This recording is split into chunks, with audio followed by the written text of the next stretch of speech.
Cairo, October 6, 1981. The morning sun burned across the desert sky, turning the city into a field of gold and dust. Music filled the air, brass bands, the thrum of marching boots, and the echo of pride that had lasted since the War of 1973. Egypt was celebrating victory. Yet beneath the glory, something darker stirred. The reviewing stand gleamed with polished medals and cameras. President Anwar Sadat, hero of the Yom Kippur triumph and architect of peace with Israel, sat beneath a striped canopy, his white uniform shining like the sun itself. To the world, he was the new Pharaoh, the man who dared to shake the hand of his enemies. But among the soldiers in formation, there were men who believed he had betrayed Islam, sold Egypt's soul for Western favor. The parade marched on, the jets roared overhead, and in one single minute, the illusion of peace shattered. Gunfire tore through the air. The Pharaoh of the modern Nile fell before his own people, and Egypt plunged into an abyss of silence and smoke. The morning of October 6, 1981, rose with the brightness of victory. Cairo glowed under a white sun, its skyline trembling in the heat, the Nile gleaming like a blade cutting through the heart of the city. Along Nasser City's broad parade grounds, soldiers lined up in perfect rhythm, rifles at their sides, medals catching the light. The people had gathered to witness glory, to honor the war that had restored Egyptian pride, to celebrate the man who had reclaimed the Sinai and dared to speak peace to enemies once sworn eternal. President Anwar Sadat stood at the center of it all, surrounded by generals, ministers, and foreign dignitaries.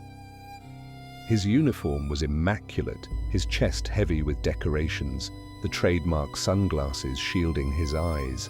To many, he looked unshakable, a man who had wrestled destiny itself and won. Yet beneath the triumph, the air carried something taut and strange, a tension that hummed behind the marching drums. Egypt was proud, yes, but it was divided. For 8 years, Sadat had ruled with vision and fire. He had taken the throne in 1970 after the death of Gamal Abdel Nasser, inheriting a nation exhausted by war and defeat. Where Nasser had stood as the fiery voice of Arab unity, Sadat walked a different path.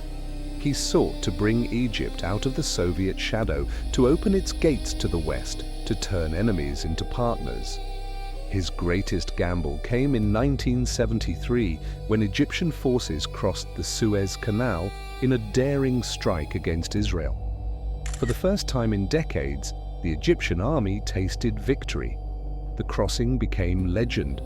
The people called him the hero of the crossing, and he stood before the world as a resurrected pharaoh. But glory has a price. When he later chose peace, when he signed the Camp David Accords in 1978 and shook the hand of Israel's Menachem Begin under the gaze of America's President Jimmy Carter, many saw betrayal, not courage.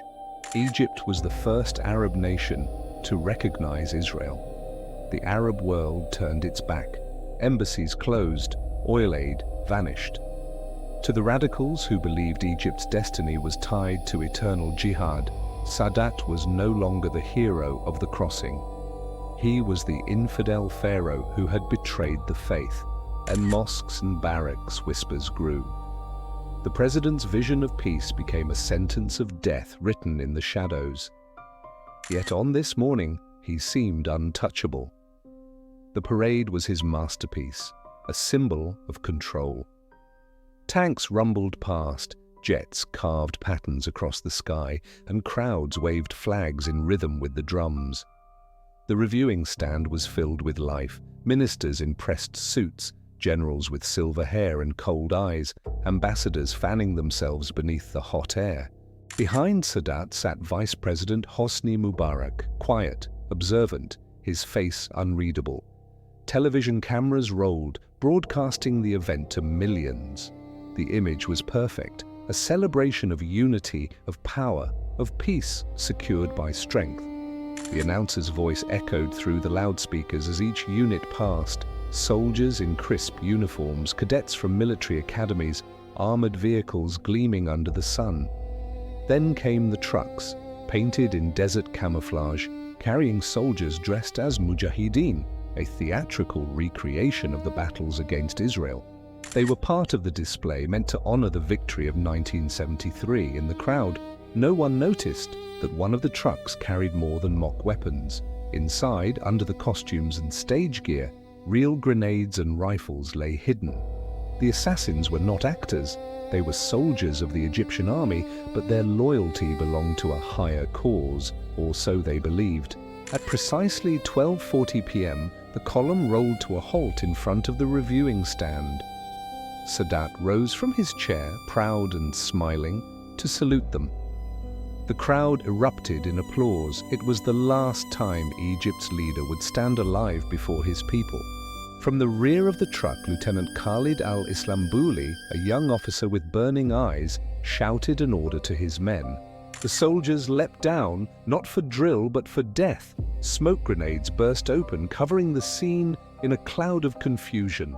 Then came the gunfire, a sudden ripping sound that shattered the music, the cheers, the illusion of peace. The first volley struck Sadat in the chest. Bullets tore through the flags, shattered glass, and sent bodies tumbling across the stand. His guards froze, uncertain whether this was part of the performance. It was not. Within seconds, chaos consumed the ground. Soldiers scattered, ministers ducked, and television cameras caught the unthinkable, the president of Egypt collapsing amid his own parade. Al-Islambouli emptied his magazine, shouting, "I have killed Pharaoh!" his voice rising above the screams. His men threw grenades, sending waves of dust and smoke across the square. The scene lasted less than 2 minutes, but for those who stood there, it felt eternal. The band had stopped playing. The jets overhead continued their course, unaware that the ground beneath them had turned into a battlefield. Sadat's bodyguards finally returned fire, cutting down the attackers in a storm of bullets. When the smoke cleared, 6 people lay dead, including the man who had ruled Egypt for 11 years. His body, riddled with wounds, was carried away beneath the torn flags of his nation. Across Cairo, the news spread like wildfire. Radios stuttered, televisions went black, and fear flooded the streets. Some wept, others whispered that divine justice had spoken. The same city that had cheered hours before now trembled in silence. In the hospitals, doctors fought to save the wounded. Sadat was rushed to a military clinic, but the bullets had done their work. His heart was gone, his lungs collapsed. At 1:40 p.m., the doctors declared him dead. The man who had crossed the Suez and crossed the boundaries of peace lay motionless under white sheets, his medals still clinging to the blood on his chest. The world reacted in disbelief. In Washington, President Reagan called it an act of barbarism. In Tel Aviv, Menachem Begin wept openly, mourning the partner who had dared to reach for peace. Across the Arab world, leaders watched with a mixture of shock and calculation. Some saw chaos as opportunity, others feared the fire that would follow. Back in Cairo, the sun began to set, staining the sky the color of blood. Soldiers patrolled the streets. Tanks rolled once more, not in celebration, but to guard the capital against collapse. The air was heavy with gunpowder and grief. People whispered that Egypt had lost not only its leader, but its sense of direction. In the ruins of the reviewing stand, broken chairs and flags lay scattered like the relics of a fallen temple. The sand was dark with the blood of the Pharaoh who had sought peace among enemies and found death among his own. Egypt's day of blood had begun, and the echoes of that gunfire would haunt its history for generations. The echo of gunfire faded, but Egypt did not wake from the nightmare. It lingered like smoke, heavy and bitter. By nightfall, Cairo was locked behind checkpoints and curfews. The city that had once celebrated its modern pharaoh now whispered his name like a curse and a prayer. Soldiers guarded intersections, their rifles trembling in their hands, unsure whether to fear the enemy outside or the one within. News of the assassination spread from the Nile Delta to the farthest desert towns, carried on hushed voices and trembling radio broadcasts. No one understood how the unthinkable had happened so easily. Inside the halls of power, fear and disbelief clashed. Vice President Hosni Mubarak, who had stood beside Sadat during the attack, now moved under the watch of bodyguards. He bore shrapnel wounds, but carried the heavier burden of what came next. Egypt was leaderless. The people looked to the government for strength, but what they saw was confusion. Military units sealed the capital, police raided homes of known radicals, and intelligence agents sifted through the wreckage of the parade for answers. What they found were pieces of a plan born from years of resentment, stitched together by men who saw themselves as instruments of divine vengeance. The assassins had come from within Egypt's own military ranks, followers of a group known as Al-Jihad, a violent offshoot of the Islamist movements banned by Sadat. Their leader, Khalid al-Islambouli, had once sworn an oath of loyalty to the president, but faith twisted into fury. He believed that Sadat's peace with Israel was a betrayal of Islam itself, that his vision of modernization and secular law was an insult to God's will. In their eyes, Sadat had become Pharaoh, not a symbol of pride, but of arrogance, of idolatry, of tyranny that must be destroyed. They planned the attack in secret, choosing the anniversary parade as both a symbolic and tactical strike. In killing the man they called Pharaoh, they believed they were fulfilling divine justice. The following days were drenched in fear. The parade grounds were scrubbed clean, but the blood remained in the memory of every soldier who had stood there. The images of Sadat's final moments replayed endlessly on screens across the world. Egypt's enemies rejoiced quietly, its allies mourned publicly, and its people found themselves caught between grief and uncertainty. Sadat's funeral came 3 days later. It was unlike any in Egyptian history. World leaders arrived under heavy guard: presidents, kings, generals. Yet among the Arab world, only one leader came to pay respects: Sudan's Jafar Nimeiri. The others stayed away, unwilling to honor a man they had condemned for making peace with Israel. The contrast was striking. From the west came crowds of diplomats and mourners. From the east, silence. American soldiers lined the route, while Israeli Prime Minister Menachem Begin stood beside them, his face pale and heavy with sorrow. Cairo was filled with helicopters, snipers, and soldiers, a city grieving under the weight of suspicion. Sadat was buried at the Unknown Soldier Memorial, the very place where he had stood in triumph days before. His coffin was draped in the Egyptian flag, carried past soldiers who had once sworn to protect him. As the funeral march passed, the wails of mourning women echoed through the streets. The sound mixed with the distant hum of tanks and the call to prayer, a haunting harmony of faith and tragedy. After the funeral, Egypt faced a reckoning. Thousands of arrests followed. Islamist leaders, intellectuals, and dissidents were dragged from their homes. The prisons swelled. Trials began in military courts. The killers of Sadat stood defiant, declaring that they had slain a tyrant who had turned against God. During his trial, Khalid al-Islambouli shouted, "I killed Pharaoh." His voice was calm, his eyes alight with conviction. He showed no remorse. In April 1982, he and his accomplices were executed by firing squad. Their deaths, however, did not silence the movement. It only pushed it underground. The seeds of Sadat's assassination would grow into the roots of Egypt's future conflicts. Out of those underground networks would later rise groups that would shake the Middle East again. Men who would carry the same belief that power and purity could not coexist. Egypt, still bleeding from the wound of 1981, would become both battlefield and lesson. Hosni Mubarak, the quiet man who had stood at Sadat's side during the attack, became president within days.